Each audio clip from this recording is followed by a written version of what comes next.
Well, some of you guys might be wondering, what's that tiny engine doing in there?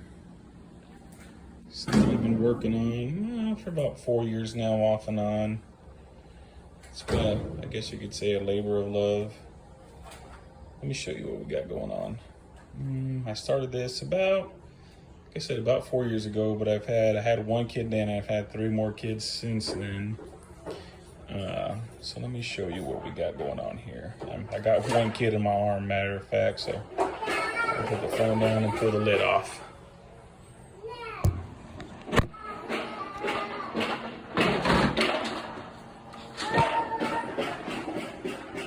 We got a Losi LST with the Vivo transmission, and I'm not the first one to do this. You hear one of my kids in the background. I saw somebody do this on a YouTube video, but they used the XXL chassis and they used a big block. So they had a little more room to play with. For me, it was a little bit harder to get everything to fit and trial and error and stuff like that. So let me show you what we got here. Those are axial Yeti XL shocks. Yeah, novarossi 2.5 supercharged engine. Very tiny, but I hear it's a really good engine. Yeah, she's calling you, Lorenzo. Let's see here. I moved the tank up front. It's just your standard smaller volume tank, and I did that because I'm running a single servo, so I got room for the servo there. I'm still waiting on a couple more parts to finish. It's almost done. I mean, I really just gotta hook up the linkage right there and right there for the brake. Super easy to do. The chassis I cut out myself from carbon fiber. Of course, those top plates, Losi, Lunsford, titanium turnbuckles, hinge pins, the whole 9 yards. I got the kit super cheap. I forget the name of the company, but these braces right back in there, those are titanium as well, top and bottom. I did this all very budget friendly. I know you hear titanium and carbon fiber, but it's all one stuff in one cell. I'm buying it at the right time. Waiting on for some different shock springs. The fronts are 1 point something pound, very soft. The rear is perfect. So waiting on the different springs and the pistons. Those are 6-hole piston in the front. These are 4-hole piston. Those got 10 weight. It says 30 weight in the back, so I really like the way it feels. HPI dirt bones with axial wicked retro wheels, 17 millimeter. Over here on this side, sorry for all that. Oops. Put this down again.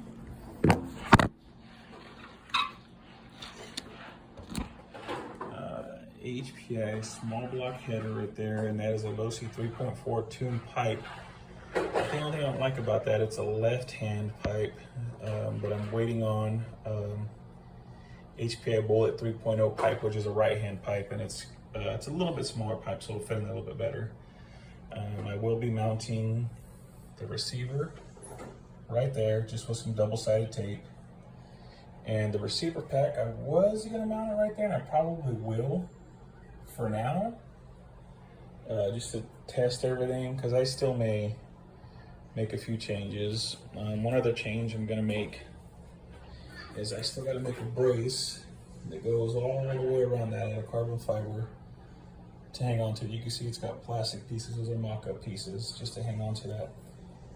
This brace, and this is an Arma, Kraton, Outcast, Notorious steering servo holder.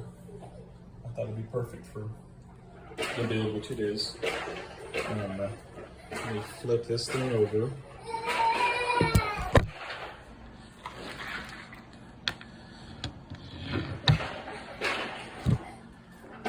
This is old school right there. Back in the day, that's all you needed. It was a high-tech 5645, and you were set. You were king of the jungle back then if you had that so-called high-torque steering servo. I did have to put this plate, I did have to cut the edges off and double up on it because the revo transmission sat too low. So this will not bolt on there. So that actually worked out pretty good. It's pretty basic underneath here. It was high gloss finish on one side, matte finish on the other side, or raw finish on the other side for the carbon fiber. Don't know how that's going to work out. If nitro fuel is going to get soaked into it, I don't know. If I got to get another piece and cut another piece, I will. But it's pretty basic setup. It looks stock, all stock underneath. The thing hardly weighs anything. I mean, it probably weighs 8.5 pounds, maybe. My shipping scale is put away right now, so I'm not too sure how much it weighs. I'll have to get it out and weigh it. One other thing, that receiver pack will fit right there. So I think it's a hump pack. I think I'm gonna fit it right there. The factory one that usually sat right back here, right back there, would not fit because it would have hit that coupler right there for the drive shaft or output yoke, whatever you want to call it. That's pretty much it. Just kind of want to show this thing off, and I went with the LST1/aftershock arms because they're lighter than the LST2 arms. Hello, Google, I'm making a video. Let me put this down one more time. Because my wife won't stop getting me pregnant. I gotta carry a kid in my arm. You're doing it. So we'll go over it real quick one more time. They were right there. They were sitting right there.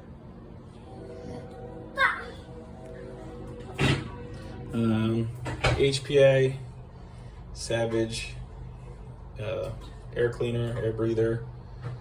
Like I said, standard fuel tank. It's a pretty solid setup. I was gonna use a truggy tank and line it up kind of right there, but I like the way that looks better, and I got plenty of room for it, so it's staying there. So one more piece to cut, and it's gonna bolt up on the chassis, come around. It'll bolt up right there in the middle and come back around and bolt up right there, the chassis, and bolt up right there and right there, because I want it to be really sturdy. I don't want to have any issues. Super close, as you can see right there, the crankshaft. It doesn't look like it, but there's a gap between the crankshaft and the transmission, very small, but there's one there.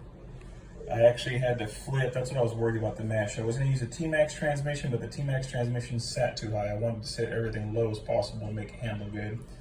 All I did was flip the spur gear around, flipped it around the other way, and it actually brought it out a little bit more to help out with everything. It's a roto start, T-Max transmission, T-Max engine mount. These are flipped around. Usually the fake reservoirs are supposed to be on the outside, but I have them on the inside because they were hitting the body when it squatted all the way down.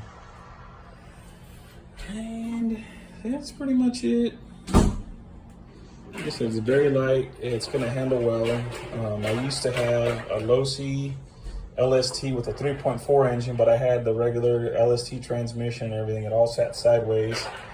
Lined it up, and it weighed like right at about 9 pounds. And it was back when people used to race monster trucks. And I built this hoping people would race monster trucks again someday. And the 3.4 was a stout engine. I couldn't kill that thing. I sold it. One of the biggest regrets I made was selling that truck. I took the engine off of it and sold it as a roller. But I think it came out pretty good. All the lines are pretty clean on it. It doesn't look like a hack job. The only thing I don't like is, is that brace, because I still got to cut out one more brace to go around.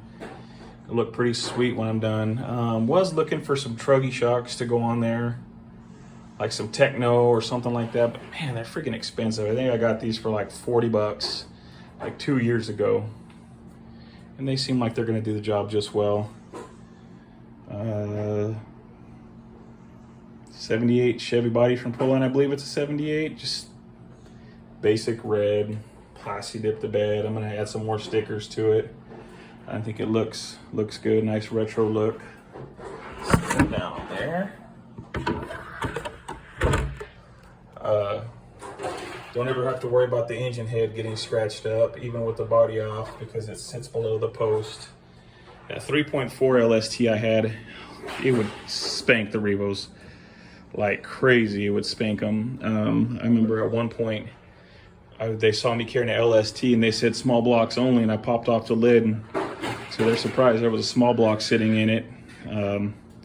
I'm a terrible driver, but I let my buddy drive it, and he would just kill all these guys with those Revos.